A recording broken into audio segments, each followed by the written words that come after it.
Bueno, en esta clase vamos a ver distintos enunciados del teorema de Gauss o teorema de la divergencia en el espacio. Ya vimos este teorema en el plano, en la primera mitad del curso. Ahora lo vamos a ver en el espacio tridimensional. La demostración la vamos a ver en la clase próxima. Tomemos como hipótesis lo siguiente. Tenemos un abierto omega acotado del espacio de R3, cuya frontera o borde es una o unión de varias superficies compactas conexas sin borde, o sea, lo que llamamos cerrada simple.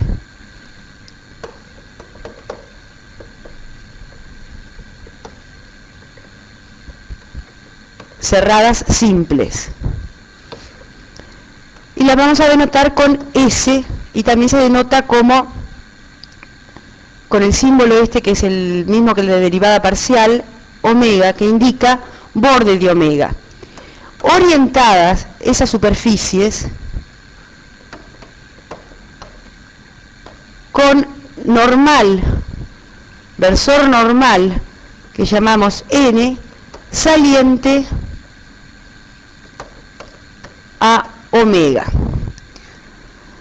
Por ejemplo, omega puede ser el interior de una superficie esférica cortado con el exterior de otra superficie esférica concéntrica con ella, más chica, o sea, el volumen que queda afuera de una superficie esférica de radio pequeño y adentro de otra superficie concéntrica de radio mayor.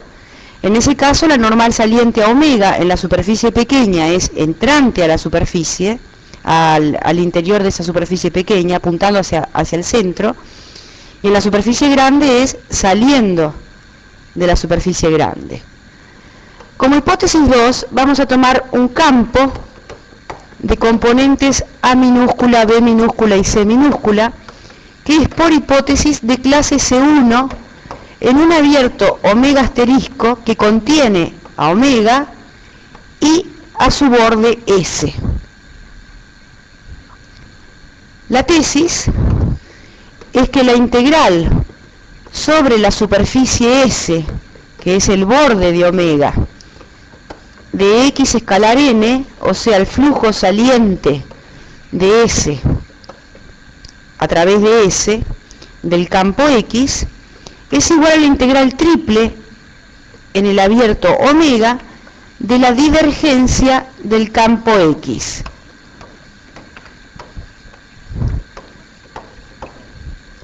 Ese es el teorema de Gauss en el espacio. Vamos a indicar acá entonces que lo que indica es que el flujo saliente del campo X a través del borde de un abierto conexo omega es igual a la integral triple en ese abierto conexo omega de la divergencia del campo X. El flujo saliente a través del borde de omega es igual a la integral triple en el abierto omega de la divergencia. Ese es el enunciado con palabras del teorema de Gauss en el espacio. Hay que tener en cuenta que se tienen que cumplir las hipótesis. Una de las hipótesis es que el campo sea de clase C1 en un abierto que contenga a omega unión S. O sea, en particular, el campo X tiene que estar definido no solo sobre la superficie, sino en el caso de que la superficie sea cerrada y acotada, en todo su interior, y ser de clase C1 en todo su interior.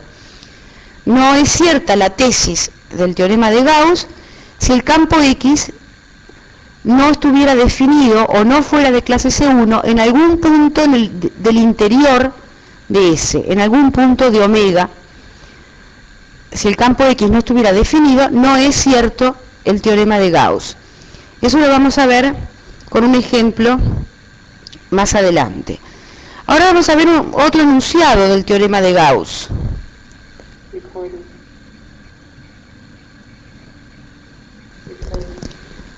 Tomemos omega, la dos forma A diferencial Y diferencial Z, más B diferencial Z diferencial X, más C diferencial X diferencial Y, es la dos forma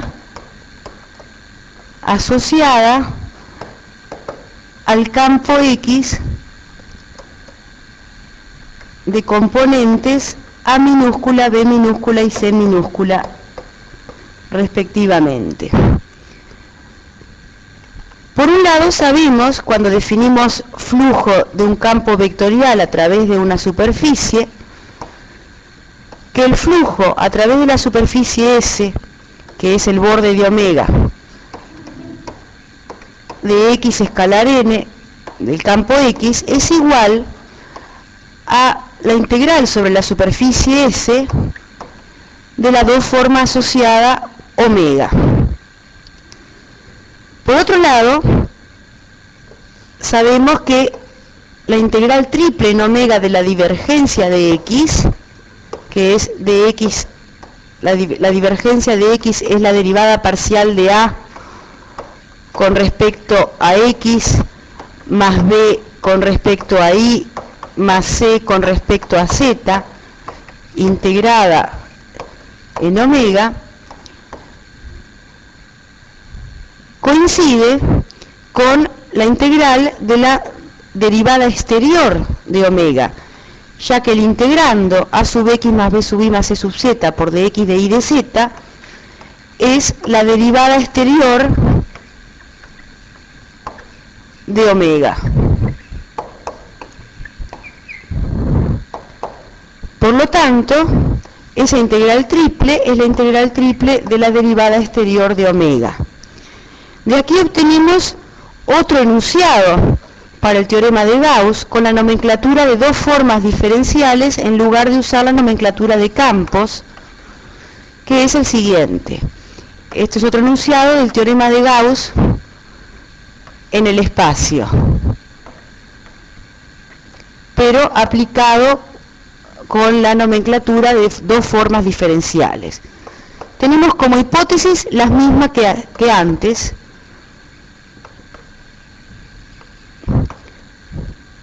y como tesis que la integral en el borde de omega mayúscula, o sea en S, de la dos forma diferencial omega minúscula, que es la asociada al campo, es igual a la integral triple en omega mayúscula de la derivada exterior de omega. La tesis es la misma que la que teníamos antes, pero usando la nomenclatura de dos formas diferenciales en lugar de la de campos. Es la misma debido a lo que está escrito anterior, lo que acabamos de explicar anteriormente. Así que dicho con palabras, el teorema de Gauss en el espacio se puede enunciar así. Bajo ciertas hipótesis, que son las que vimos antes, la integral sobre el borde de omega mayúscula de una dos forma omega minúscula es igual a la integral en el abierto omega mayúscula de la derivada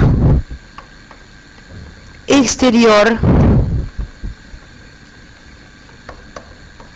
de omega de omega minúscula.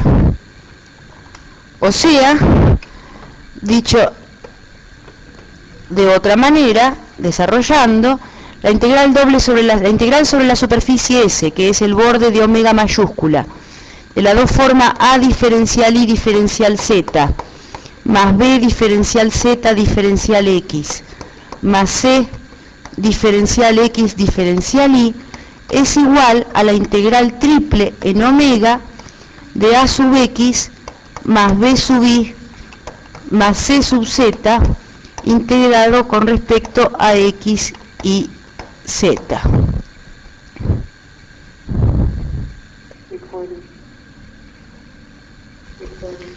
Bueno, vamos a hacer un ejemplo que sirve de advertencia a que hay que verificar las hipótesis del teorema antes de aplicarlo, del teorema de Gauss en el espacio.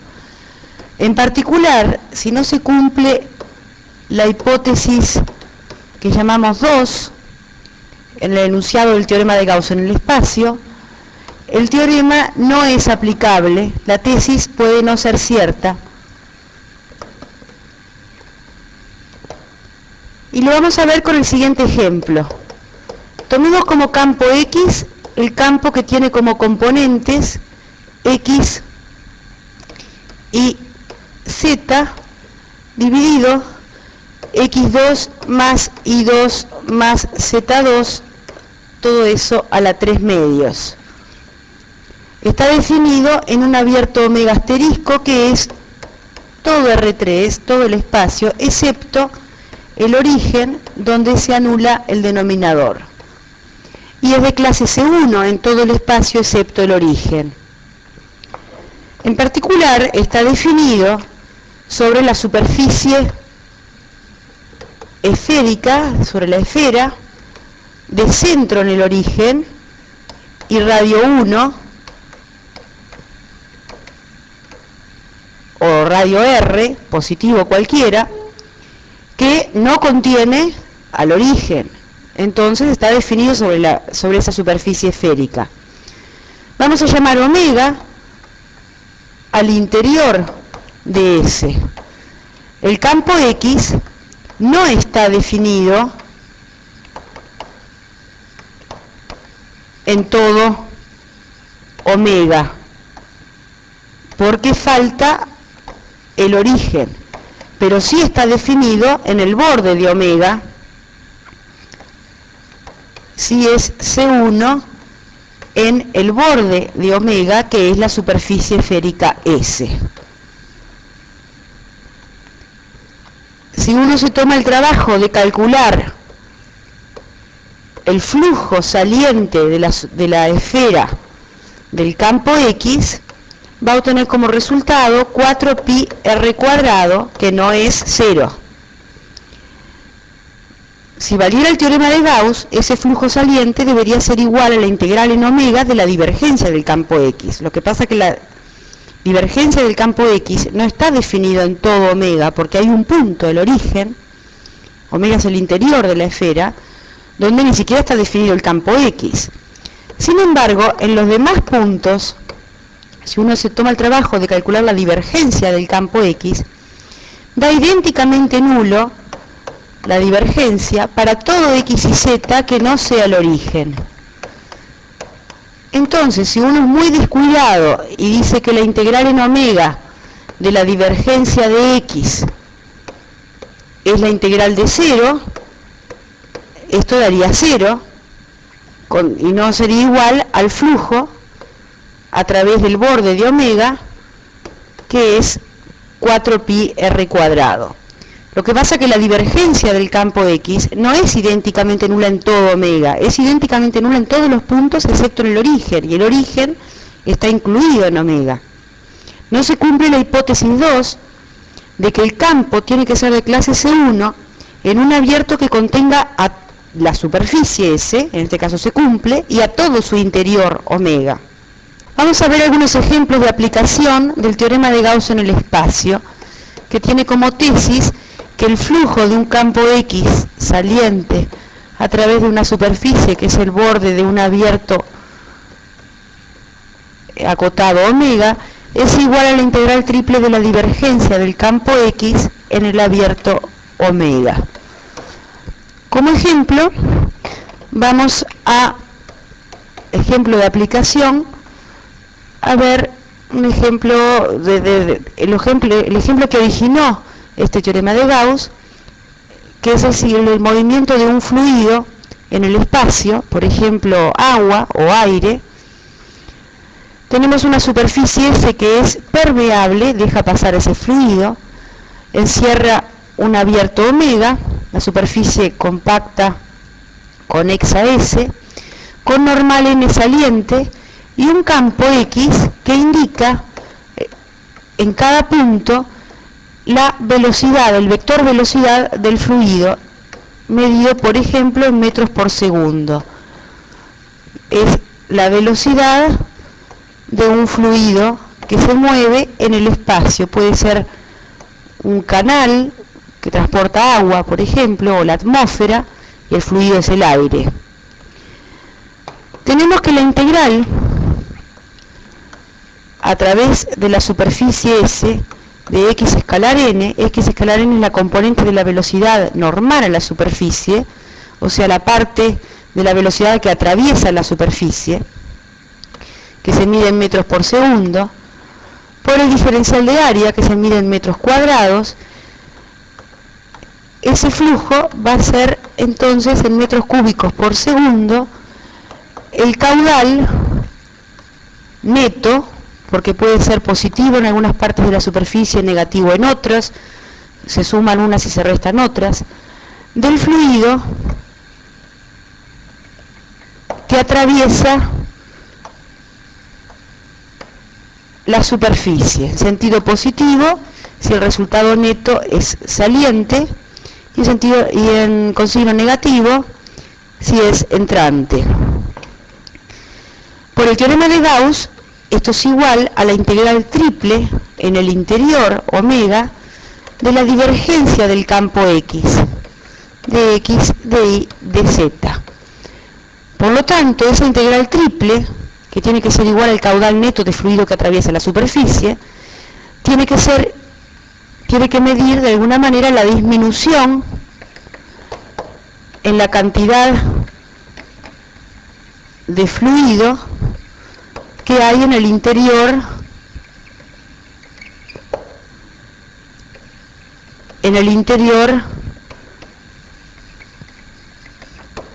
a S.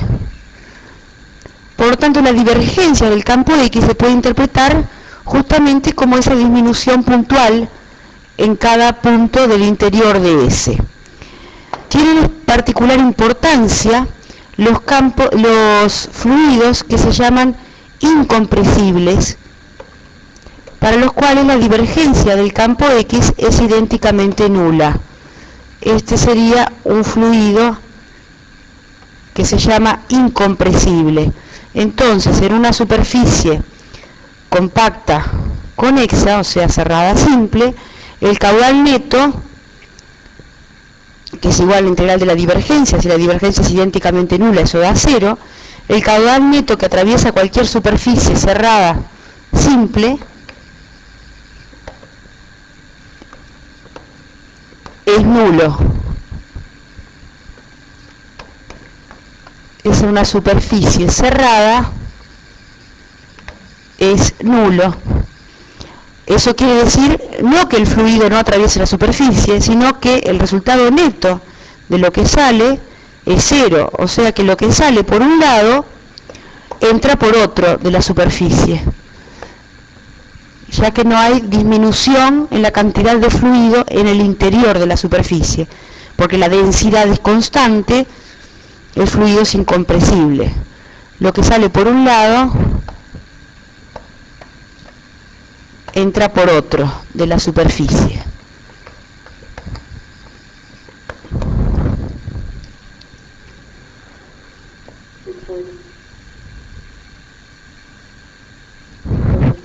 Vamos a ver otro ejemplo de aplicación.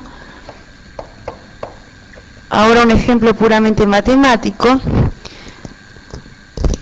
que es el siguiente. Tomemos en el espacio los ejes coordenados X y Z ortogonales, los puntos 1, 0, 0, 0, 1, 0 y 0, 0, 1, y el origen. Esos 4 puntos forman un tetraedro con caras triangulares, y vamos a llamar S a la superficie del tetraedro, entonces, que tiene vértices 0, 0, 0, 1, 0, 0, 0, 1, 0 y 0, 0, 1. Vamos a tomar la normal n saliente, ya que ese tetraedro, la superficie del tetraedro, es una superficie cerrada simple, o sea, compacta y conexa. Se ha dado el campo X, con primera componente 3x más y más z, con segunda componente x2 más 2y más e a la z, con tercera componente e a la x2 más y cuadrado más 4z, y lo que se pide es hallar el flujo saliente a través de S del campo X. Lo vamos a llamar I. Se pide calcular, hallar el valor de I. Una forma es parametrizar la superficie del tetraedro, que en realidad es unión de 4 triángulos planos. Parametrizar cada triángulo, calcular el flujo a través de cada uno de esos triángulos y sumarlos, siempre con la normal saliente al tetraedro. Eso da bastante trabajo y quedan las integrales bastante feas, además del trabajo de parametrizar cada uno de los triángulos y calcular cada una de esas integrales. Otra forma es aplicar el teorema de Gauss en el espacio. La integral I es igual a la integral triple en el interior del tetraedro de la divergencia del campo X, de X, de Y, de Z. Calculando la divergencia del campo X, que es la derivada parcial de la primera componente respecto a X, que es 3, más la derivada parcial de la segunda componente respecto a Y, que es constante igual a 2, más la de la tercera componente respecto a Z, que es constante igual a 4, queda que la divergencia es constante igual a 9.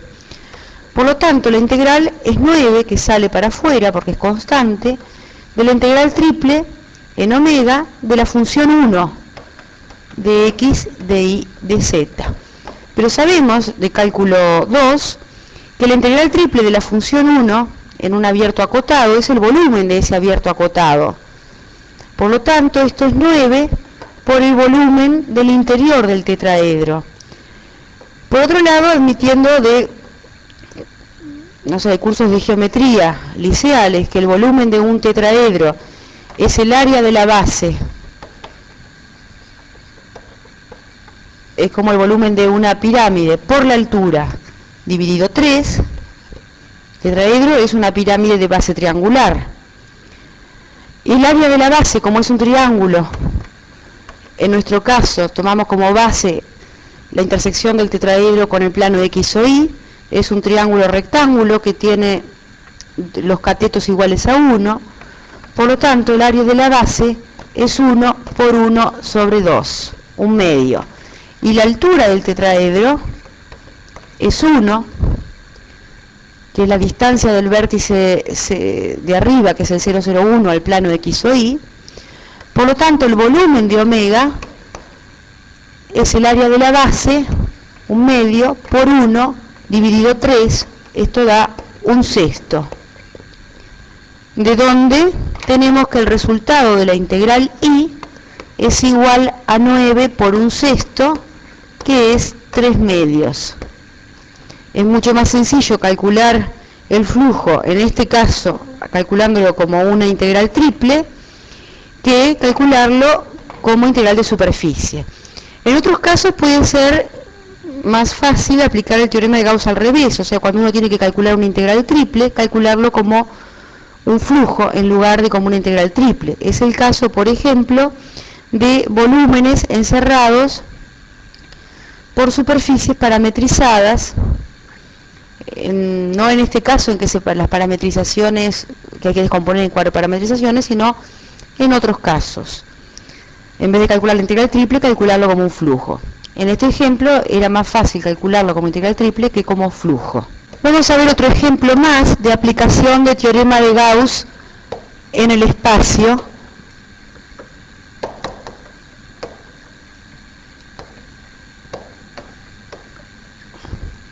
en el que se pone en evidencia que la superficie tiene que ser cerrada, la superficie sobre la cual se integra. Tiene que ser una superficie compacta conexa o unión de superficies compactas conexas.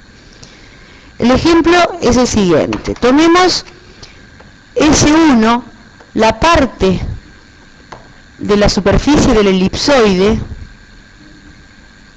dado por la siguiente condición. 2x2 más 8y2 más z2 es igual a 1, son el lugar de los puntos del espacio x y z que cumplen esa ecuación. Eso es un elipsoide de semiejes 1/2, 1/8, perdón, 1 sobre la raíz de 2, 1 sobre la raíz de 8 y 1, respectivamente, que además cumplen que z es menor que 1/2. Eso es, en definitiva, el conjunto de puntos en un sistema de ejes coordenados x y z, tenemos el conjunto de puntos del espacio que están en el elipsoide y que además están abajo del plano z igual 1/2. Digamos, es representado esquemáticamente, la superficie S1 es esta.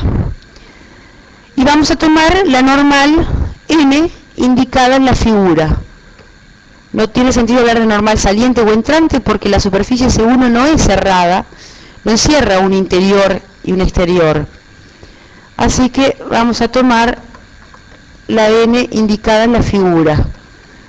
Sería la normal, si tomáramos todo el elipsoide, la normal saliente, pero restringida a los puntos del elipsoide que forman la superficie S1.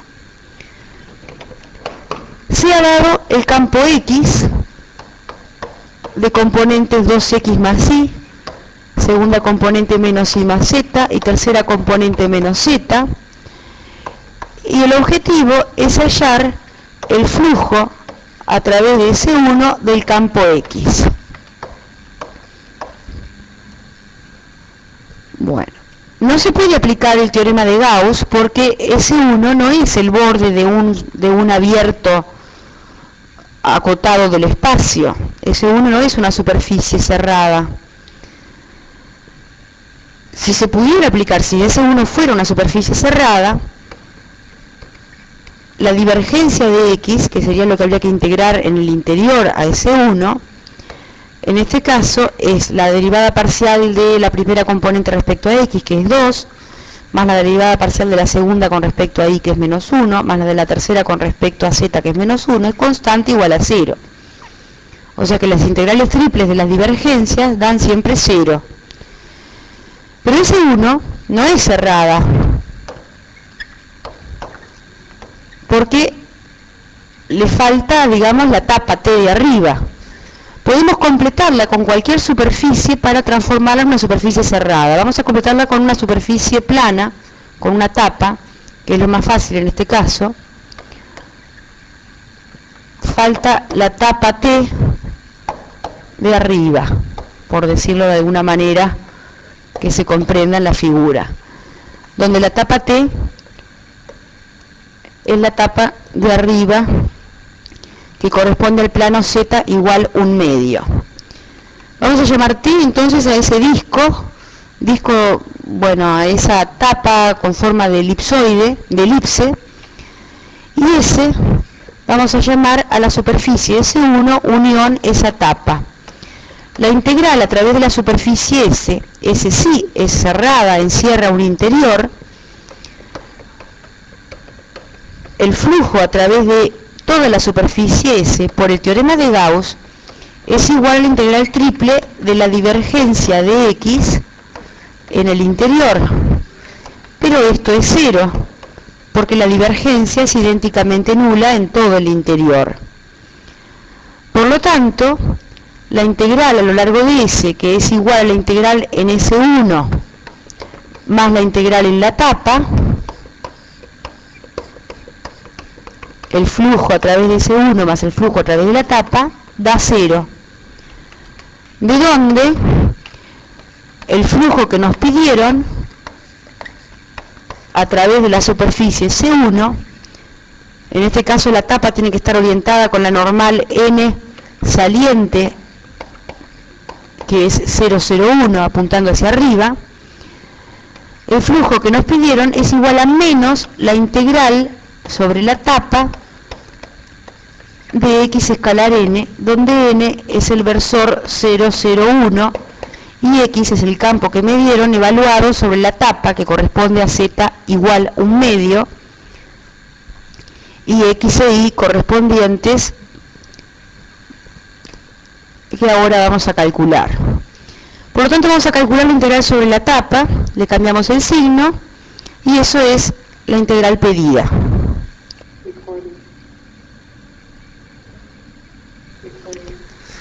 Bueno, restaba calcular entonces la integral sobre la tapa t menos la integral sobre la tapa t de x escalar n, diferencial s, donde n es normal en la tapa t, es el versor 0,01.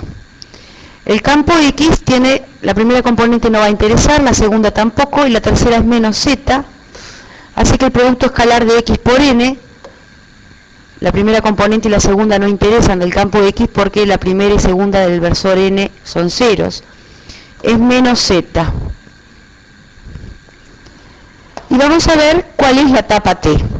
La tapa t es la intersección del interior del elipsoide completo, que es 2x2 más 8y2 más z2 menor o igual que 1, menor o igual porque es el interior del elipsoide completo, cortado con el plano z igual 1/2. Eso da una superficie que observen que es lo mismo que tomar 2x2 más 8y2 menor o igual que 1/2, sustituyendo z por 1/2, menor o igual, perdón, que 3/4, sustituyendo z por 1/2 queda 1 menos 1/4, 3/4, cortado con el plano z igual 1/2. Esta ecuación la podemos escribir multiplicando por 4/3 de ambos lados de la ecuación, como 8/3 x2 más 32/3 y2 menor o igual que 1. Llamando x mayúscula a la raíz cuadrada de 8/3 por x, e y mayúscula a la raíz cuadrada de 32/3 por y, se obtiene x mayúscula más y mayúscula, x mayúscula al cuadrado más y mayúscula al cuadrado menor o igual que 1, que es el interior de un círculo, que podemos parametrizar entonces como x mayúscula en coordenadas polares igual a ρ coseno de phi, y mayúscula igual a ρ seno de phi, con 0 menor que ρ menor que 1 y phi mayor que 0 y menor que 2pi.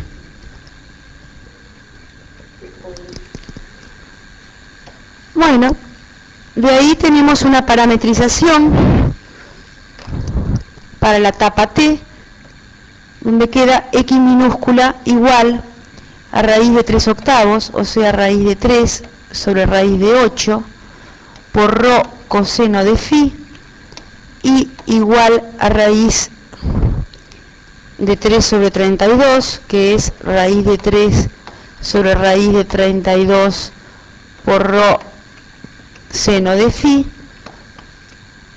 con ρ variando entre 0 y 1 y phi mayor que 0 y menor que 2pi. Ρ y phi son los parámetros, y este lugar donde varían los parámetros es el abierto del plano de los parámetros. Z es constante igual a 1/2. De acá calculamos el diferencial de área de la superficie, que es la norma de P sub ρ vector P sub phi, las derivadas parciales de la parametrización respecto a ρ y a phi, de ρ de phi, Y resulta el diferencial de área igual a 3 sobre 16 por rho de phi.